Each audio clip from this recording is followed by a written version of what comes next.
Selamat datang di channel Simar Imam. Sembari mendengarkan tinggalkan like dan komentarnya bosku. Jangan lupa pasang headset kalian. Siapkan kopi dan camilan. Lupakan pahitnya kehidupan. Mari kita dengarkan sambil rebahan. Penembak jitu terbaik. Bab 981. Lian mandi, mencukur janggutnya, mengenakan pakaian baru yang telah disiapkan Guyu untuknya, dan berjalan keluar kamar. Saat Guyu melihat Lian lagi, ekspresinya sedikit terkejut. Ada apa? Bukankah kamu sudah mencuci mukamu sampai bersih? Lian mengulurkan tangan dan menyentuh wajahnya. Guyu menggelengkan kepalanya dan berkata, tidak, aku hanya tidak menyangka kamu begitu tampan. Kamu terlihat seperti orang yang sangat berbeda dibandingkan kemarin. Apa, kamu pasti jatuh cinta padaku, kan? Lian menggoda Guyu yang agak nimfomaniak. Awalnya aku mengira Guyu akan berbalik dan lari dengan wajah memerah, tapi siapa yang tahu kalau gadis kecil ini malah mengangkat wajahnya dan berkata, bagaimana kalau aku menyukaimu, bukan? Lian sedikit bingung ketika dia bertanya dalam satu kalimat. Terutama karena dia mengatakan tadi malam bahwa dia tidak akan mempermainkan perasaan Guyu, kalau tidak, dia bisa memanfaatkan ini. Puff. Ketika Guyu melihat penampilan Lian, dia tidak bisa menahan tawa dan bercanda, aku tidak menyangka kamu menjadi begitu kuat saat bertarung kemarin. Ternyata ada anak kecil pemalu yang tersembunyi di dalam. Alis Lian menegang, dan dia sedikit tidak senang. Jika dia tidak berjanji, dia akan melakukan sesuatu dengan gadis kecil ini. Putri Raja Pulau. Memikirkannya saja sudah mengasyikkan. Bukankah kamu bilang pamanmu sedang menunggu kita makan? Lian segera mengganti topik pembicaraan untuk mencegah dirinya berpikiran jahat lagi. Ups, ayo pergi. Guyu menarik Lian dan lari, benar-benar melupakannya. Tempat sarapannya berbeda dengan tempat penerimaan Lian tadi malam. Itu lebih seperti restoran keluarga biasa. Semua orang duduk mengelilingi meja panjang, dan makanannya sederhana namun kaya. Ketika Lian dan Guyu tiba, selain Oda Tian, ada juga seorang remaja laki-laki yang duduk di meja, yang sangat mirip Oda Tian. Kakak Guyu. Anak kecil itu melompat kegirangan saat melihat Guyu, memeluk Guyu, membenamkan kepalanya di dada Guyu dan mengusapnya maju mundur. Alis Lian sedikit menegang. Anak laki-laki berusia 10 tahun itu sudah tidak muda lagi. Berdiri di sana, dia hampir setinggi Guyu, tapi dia bertingkah seperti ini dan terlihat jelas bahwa dia sedang makan tahu. Hanya gadis ceroboh seperti Guyu yang tidak menyadarinya. Setan kecil. Lian mengepalkan tangannya dan mempunyai ide untuk bergegas ke depan, meraih anak kecil itu dan memukulinya. Tapi sekali lagi, anak itu bisa duduk di meja ini untuk makan dan memanggil Guyu sebagai saudara perempuannya, jadi statusnya pasti tinggi. Anak laki-laki kecil itu mungkin memperhatikan tatapan aneh Lian, tapi dia juga mengerti. Dia mengangkat kepalanya dan berteriak dengan nada mengeluh, saudari Guyu, kenapa kamu tidak meneleponku ketika kamu datang kemarin? Aku tidak datang terlambat. Kamu sudah tidur dan aku tidak ingin mengganggumu, kata Guyu sambil tersenyum. Tidak perlu menggangguku, apakah kita, kakak dan adik, masih harus bersikap sopan? Ngomong-ngomong, datang dan berlatih ilmu pedang bersamaku setelah makan malam. Oke, aku akan berlatih pedang bersamamu nanti. Guyu langsung setuju. Saat itulah Sida berkata dengan wajah datar, Xiao Kuan, apa kamu tidak melihat masih ada tamu di sini? Ayo cepat duduk. Mari kita bicarakan apa saja setelah makan malam. Oh, oke. Koizumi hanya memutar matanya ke arah Lian tanpa ada niat untuk menyapa. Dia berbalik dan berjalan untuk duduk di sebelah Sida. Tentu saja, Lian tidak akan tahu bagaimana menghadapi iblis kecil ini. Jika dia ingin tahu, dia akan membunuh bajingan kecil ini. Anri, cepat kemari dan duduk untuk makan. Tadi malam sungguh memalukan. Aku minum terlalu banyak. Kita akan ngobrol baik setelah makan malam nanti. Zitian sangat antusias, namun antusiasme ini membuat Lian merasa munafik. Jika tidak ada hubungan dengan Guyu, apakah dia akan memperlakukannya seperti ini? Baiklah, Tuan Sida, kata Lian dan duduk di sebelah Guyu. Dia diam-diam memperhatikan bahwa Xiao Kuan mengerutkan kening dan tampak sangat tidak puas dengan duduk di sebelah Guyu. Sepertinya Guyu sangat menyukai Lian dan memberi makan Lian dari waktu ke waktu. Sida terus mengobrol dengan Lian tentang hal-hal yang tidak penting, sementara pria dari Koizumi itu mengobrol dengan Guyu dari waktu ke waktu. Lian sangat menikmati makanannya, tapi Xiao Kuan sangat kesal karena ditinggalkan oleh Guyu. Setelah makan, Guyu diseret ke dojo untuk berlatih pedang di bawah kerja keras Koizumi, sementara Lian dan Sida melihatnya. Guyu dan Xiao Kuan mengenakan baju besi dan memegang pedang kayu. Mereka menggunakan apa yang orang biasa sebut sebagai ilmu pedang. Guyu tampaknya memiliki beberapa pencapaian di bidang ini, dan dia dapat dengan mudah menghadapi serangan ganas Koizumi. Pak Anri, aku ingat tadi malam menanyakan rencanamu setelah haid, kan? Sida tiba-tiba bertanya. Ang Li menjawab, ya, saya belum memikirkannya. Karena Pak Anri belum memikirkannya dengan matang, saya punya saran di sini. Saya akan memberikannya untuk dipertimbangkan Pak Anri. Sida berkata sambil tersenyum. Lian mengangguk. Sida kemudian berkata, saya kekurangan tenaga di sini, mengapa Pak Anri tidak tinggal dan membantu saya? Pak Anri tidak perlu menjaga rumah dan rumah seperti orang lain. Dia hanya perlu bertanggung jawab atas keselamatan Guyu dan Xiao Kuan. Ini adalah saran yang bagus. Lagi pula, Sida juga merupakan sosok di lingkaran pusat kekuasaan di negara kepulauan tersebut. Ang Li ingin menggunakan kekuatannya untuk mendekati Raja Pulau, atau langsung mengintip kekuatan Buddha kegelapan. Karena pihak lain mengangkatnya secara langsung, Lian tentu saja senang. Namun, di permukaan, Lian berpura-pura malu dan berkata, inilah yang harus kita lakukan untuk memenangkan hati Sister Guyu. Saya hanyalah adik laki-lakinya. Kakak, haha. Aku tidak menyangka kakak An Li akan menganggap serius masalah ini. Oke, kalau begitu izinkan saya bertanya pada Guyu apa maksudnya. Petik 2. Sida tertawa keras, mengulurkan tangannya dan bertepuk tangan, memberi tanda pada Xiao Kuan dan Guyu untuk berhenti, dan memanggil mereka ke samping untuk mengungkapkan pikirannya. Xiao Kuan mengerutkan kening setelah mendengar ini, jelas sangat tidak senang dengan tinggalnya Lian, tapi Guyu sangat senang. Oke. Anri, diam saja, supaya aku bisa mendapat lebih banyak teman di sisiku. Guyu berteriak penuh semangat. Setelah melihat kekuatan Lian dengan matanya sendiri, dia khawatir dia akan pergi, tapi sekarang sudah lebih baik. Oke. Tidak apa-apa. Jawab Li Fang dengan ekspresi malu. Bagus. Guyu melompat dengan semangat dan menamparkan wajah Lian. Seteguk ini membuat Xiao Kuan gemetar karena marah, dengan ekspresi cemburu di wajahnya. Sida juga memarahi dengan wajah tegas, Guyu, perhatikan identitasmu. Guyu menjulurkan lidahnya ke arah Sida sambil bercanda. Identitas. Alis Lian berkerut, dan dia merasa kata-kata Sida ditujukan untuknya. Sebelumnya, dia bisa memperlakukan Guyu sebagai teman, tapi sekarang dia setuju bekerja untuk Zitian, sekarang gilirannya menjadi pelayan. Pergilah ke neraka, hamba. Lian mengutuk secara diam-diam dan menanggung penghinaan, selama dia bisa memahami arti sebenarnya dari Buddha kegelapan. Bab 982. Beberapa hari berikutnya, Ang Li tinggal di rumah Sida sebagai pengawal pribadi. Pada hari pertama, Lian muncul di istana sebagai tamu, dan bahkan Sida pun sopan saat berbicara dengannya. Setelah hari kedua, identitas Lian berubah menjadi anggota staf dan pelayan. Perubahan status ini juga membawa perubahan halus dalam perlakuannya. Sida tidak lagi berbicara dengannya. Para pelayan yang mengangguk dan membungkuk padanya sekarang terlihat sombong saat melihatnya. Di mata para pelayan, mereka berada di level yang sama dengan Lian. Tidak, di mata mereka, level Lian lebih rendah dari mereka, karena Lian adalah pendatang baru. Lian menutup mata terhadap hal-hal ini. Yang harus dia lakukan hanyalah melindungi Guyu dan menggunakan identitas Guyu untuk mendekati Raja Pulau ketika waktunya tepat. Memasuki titik kelima dari Sida Manor, seorang pria berpakaian bagus berkacamata kecil menemukan Ang Li. Namanya Matsushita Kusaba. Dia adalah kepala pelayan Sida, dan kekuatannya di Manor ini adalah yang kedua setelah Tuan Sida. Ang Li, apakah kamu masih terbiasa tinggal di Manor akhir-akhir ini? Matsushita Koye berkata sambil tersenyum, terlihat seperti sedang berbicara dari hati ke hati dengan Lian. Ang Li tahu kalau orang seperti Matsushita Kusaba pasti dari serial Smiling Tiger, membunuh orang tanpa berkedip. Tidak ada yang tidak biasa aku lakukan. Aku hanya perlu menyelesaikan tugasku. Jawab Lian. Oke, bagus. Ang Li, kebetulan ada tugas yang harus kamu kerjakan. Ikutlah denganku. Misiku adalah melindungi Guyu. Lian sedikit mengernyit, sangat ingin mengatakan ini, tetapi dia juga tahu bahwa menyinggung Panasonic Grassleaf tidak akan ada gunanya baginya. Matsushita Kusaba mewakili Sida di sini, dan misi yang dia sebutkan diberikan oleh Sida. Memikirkan hal ini, Lian tidak berkata apa-apa dan berjalan di belakang Matsushita Koye.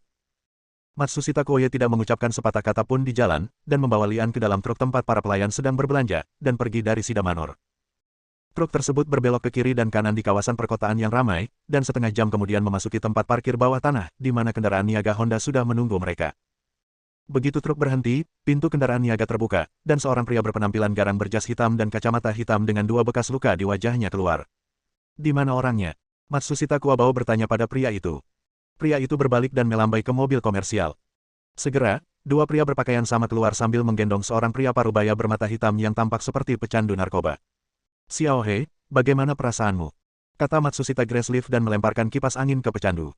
Xiao He mengambilnya, meletakkannya di bawah hidungnya, menarik napas dalam-dalam, lalu mengerang dengan nyaman. Bos Panasonic, bisakah Anda memberi saya lagi? Teriak Xiao He sambil gemetar. Panasonic Grassleaf mencibir, Xiao He, Anda tahu bahwa saya tidak akan pernah memperlakukan orang yang bekerja untuk saya dengan buruk. Selama Anda dapat menyelesaikan tugas ini, saya pasti akan melakukan apa yang saya janjikan kepada Anda. Ya. Bos Panasonic, jangan khawatir, aku bersumpah akan menyelesaikan tugas ini. Panasonic Grassleaf mencibir lagi, lalu mengulurkan tangan dan menepuk bahu Lian dan berkata, Xiao He, saudara laki-laki ini adalah saudara An Li yang saya sebutkan kepada Anda. Setelah jeda sebentar, dia berkata kepada Lian lagi. An Li, Xiao He adalah salah satu dari kami, dia akan membawamu ke suatu tempat, dan kemudian kamu hanya perlu membunuh satu orang. Oke.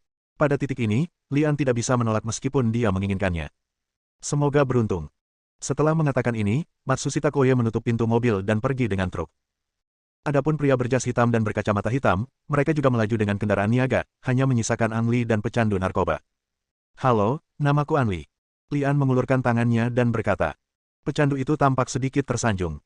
Dia mengusap pakaiannya, lalu memegang tangan Lian dan berkata, Bos An Li, semua orang memanggilku Xiaohe. Jika kamu tidak punya masalah, ayo pergi. Oke. Lian menjawab dengan ringan. Lewat sini. Pecandu itu membawa Lian ke ujung lain tempat parkir dan mengeluarkan kunci dari sakunya. Didi.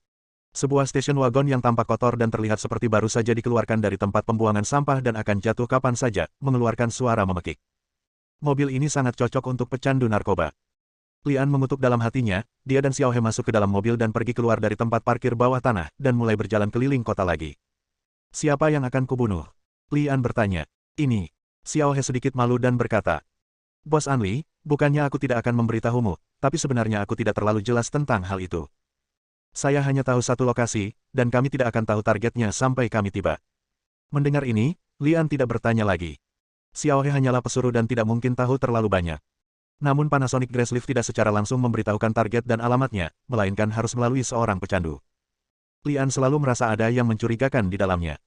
Tidak lama kemudian, mobilnya berhenti di depan sebuah klub. Xiaohe mengeluarkan ponselnya dan menelepon, lalu dia menerima foto di perangkat lunak sosialnya. Melihat foto itu, ekspresi Xiaohe tiba-tiba berubah dan dia terlihat sangat gugup. Bos An Li, ini targetmu malam ini. Dia ada di ruang VIP di lantai 6. Mudah ditemukan. Kata An Li dan menyerahkan teleponnya kepada Lian. Saat Lian melihat foto di atas, ekspresinya sedikit terkejut. Kazuhiro Yamamoto. Benar sekali, orang yang ada di foto tersebut adalah Kazuhiro Yamamoto yang baru saja ditemui An Li beberapa hari yang lalu.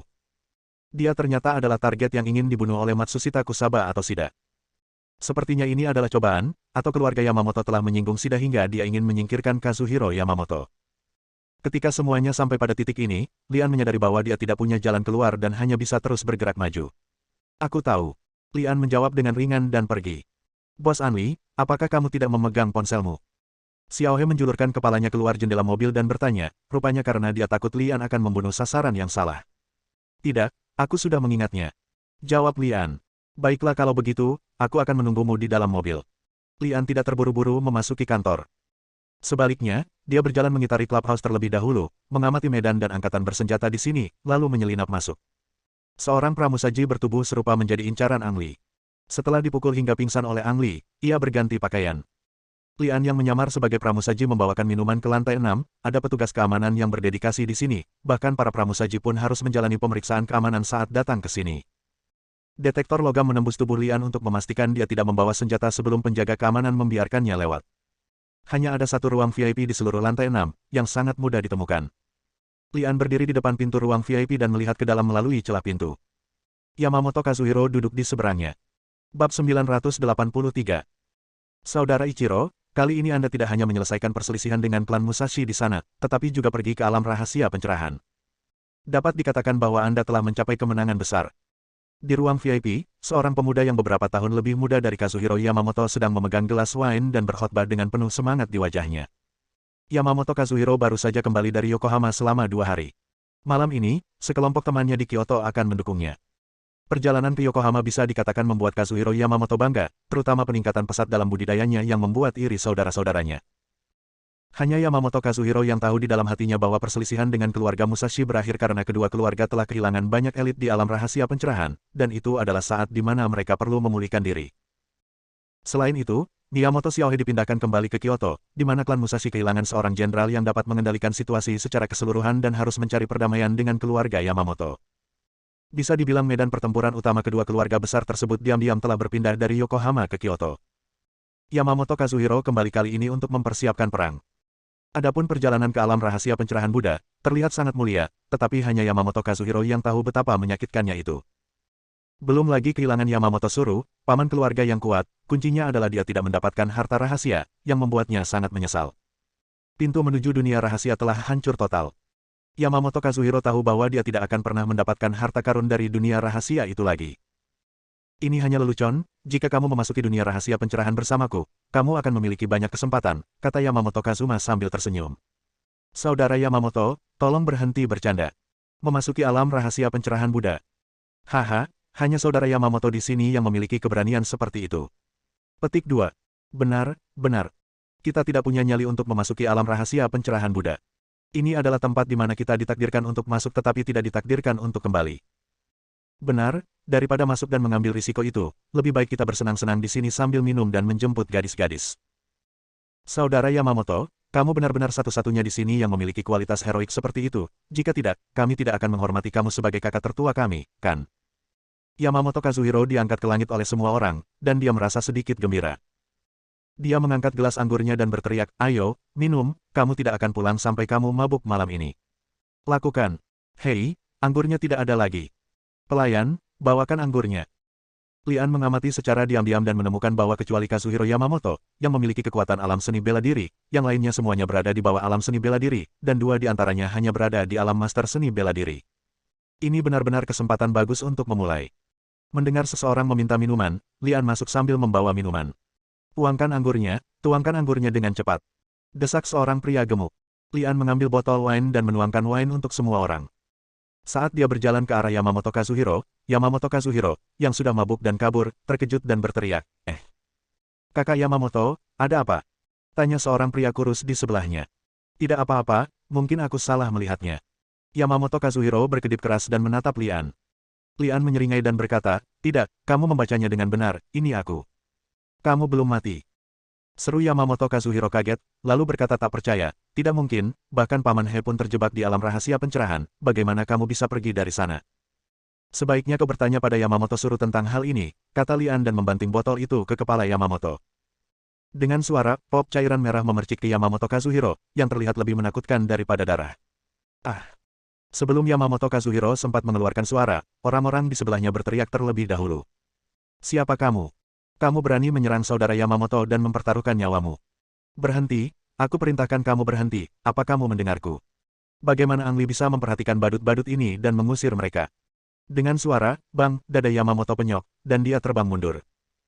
Teman-teman yang biasanya berteman dekat dengan Yamamoto Kazuhiro tadi berteriak lebih keras dari yang lain. Sekarang melihat Yamamoto Kazuhiro pun terlempar, mereka berani mengambil tindakan. Setelah beberapa hari pencernaan, tubuh iblis Buddha Lian hampir menembus ke tingkat kelima. Bagaimana Kazuhiro Yamamoto bisa menjadi lawan Ang Li? Setelah beberapa pukulan, dia sudah lebih banyak bernapas daripada bernapas. Dia berbaring di tanah dan mengerang, berteriak, jangan pukul aku lagi. Mari kita bicara, apa yang kamu inginkan? Petik 2. Aku akan membunuhmu. Teriak Lian. Meski aku masih belum tahu kenapa Shida memintanya membunuh Yamamoto Kazuhiro, orang ini harus mati hari ini. Bang! Lian meninju kepala Yamamoto Ichiro hingga tidak berbentuk, dan dia benar-benar kehilangan napas karena pukulan tersebut. Penjaga keamanan di luar pintu mendengar teriakan itu dan bergegas masuk dengan membawa pistol. Lian menendang meja dan melemparkannya ke semua orang. Dia mendobrak jendela dan melompat ke atap mobil di lantai bawah. Wow, alarm mobil berbunyi. Wow, itu dia. Teman Yamamoto Kazuhiro yang lolos berteriak kaget.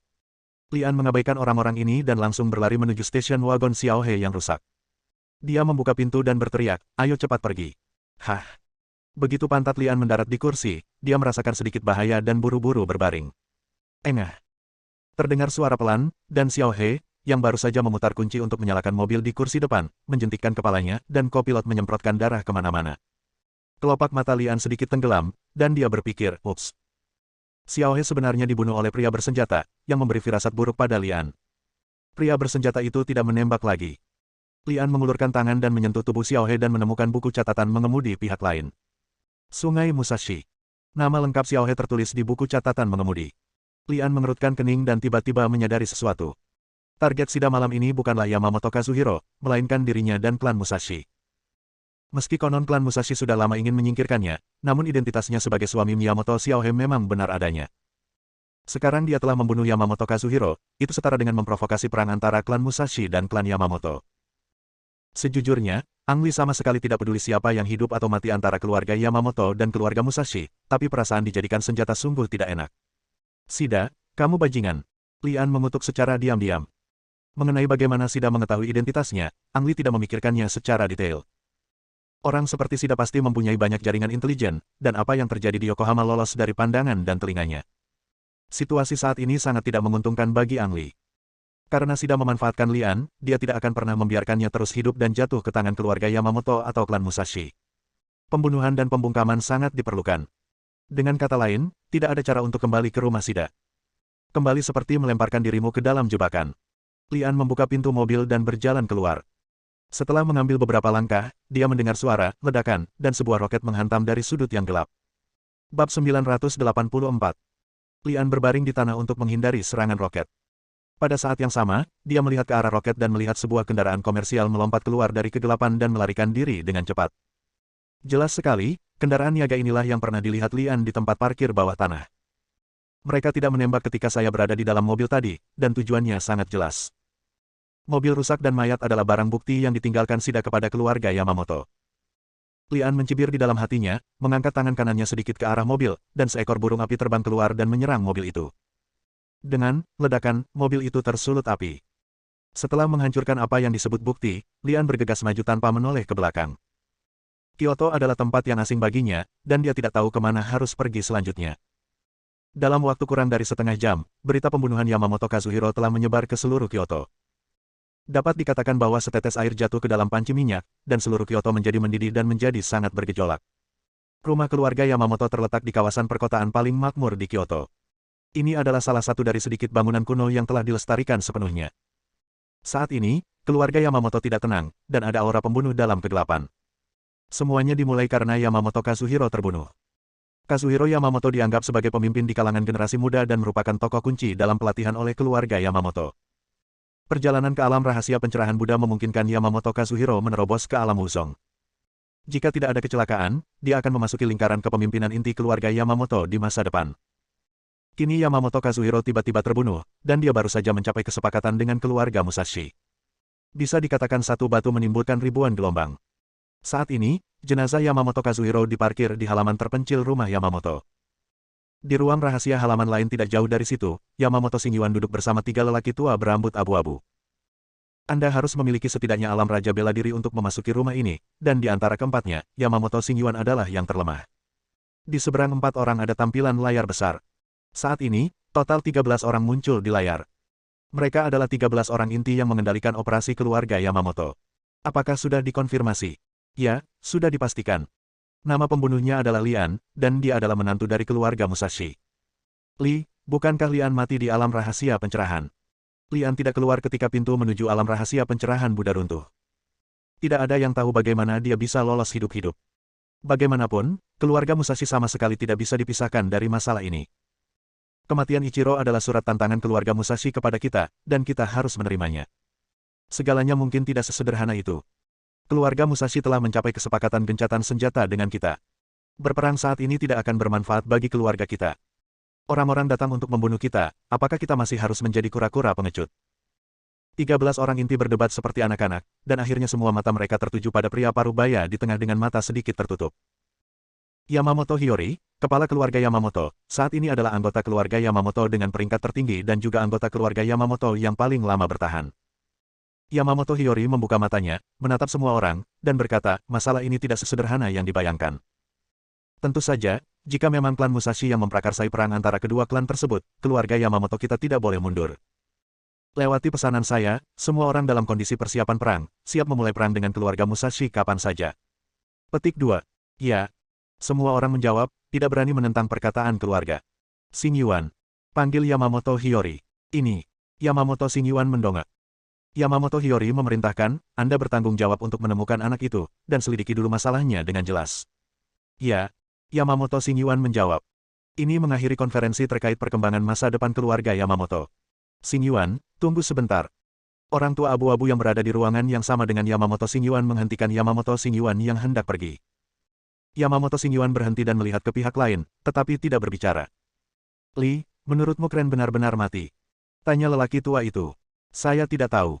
Jawab Yamamoto Xingyuan. Orang tua itu mencibir dan berkata, dia selalu menjadi orang yang ambisius. Jika tidak, dia tidak akan menahan dirinya untuk memasuki alam raja bela diri selama beberapa tahun hanya untuk sebuah kesempatan. Anda harus tahu bahwa jika dia menerobos dan memasuki alam raja bela diri saat itu, kekuatannya saat ini harusnya berada di atas Anda dan saya. Yamamoto Xingyuan sedikit mengernyit dan bertanya, apa sebenarnya yang ingin kamu katakan? Maksudku, karena anak itu bisa membiarkan alam rahasia pencerahan tetap hidup, bagaimana dengan Bangau? Orang tua itu berkhotbah, suaranya sedikit terhenti, lalu dia berkata. Dia kemungkinan besar masih hidup dan telah memperoleh harta rahasia. Dia mungkin bersembunyi di suatu tempat untuk berlatih sekarang. Mungkin. Yamamoto Xingyuan menangkupkan tangannya dan berbalik untuk pergi. Orang tua itu melihat ke belakang Yamamoto Xingyuan dan tersenyum tipis. Dia menatap langit berbintang dan mendesah pelan, cuaca di Kyoto sepertinya sedang berubah. Aku ingin tahu apakah keluarga Yamamoto dapat selamat dari badai ini. Di saat yang sama, keluarga Musashi juga sedang mengadakan pertemuan rahasia.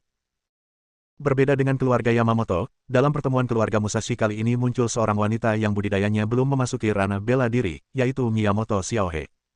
Tidak mungkin. Tuan Musashi dan saya melihat pintu rahasia itu runtuh dengan mata kepala kami sendiri. An tidak keluar dari sana saat itu. Tidak mungkin dia datang ke sini untuk membunuh Kazuhiro Yamamoto. Miyamoto Xiaohe berteriak secara emosional, suaranya berhenti sebentar, dan matanya tertuju pada Musashi Li yang tidak jauh darinya. Tuan Li, tolong katakan sesuatu.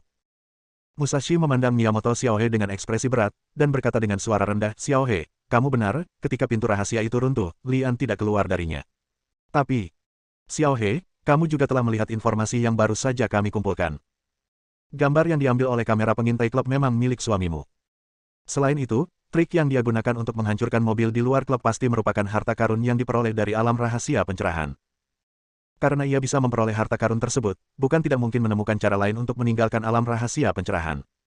Tapi, Miyamoto Xiaohe berseru dengan cemas, melihat ke arah tetua lain dari keluarga Musashi yang hadir, dan berkata, Tuanku, jika orang di gambar itu adalah An, mengapa dia tidak menemukanku malah melarikan diri?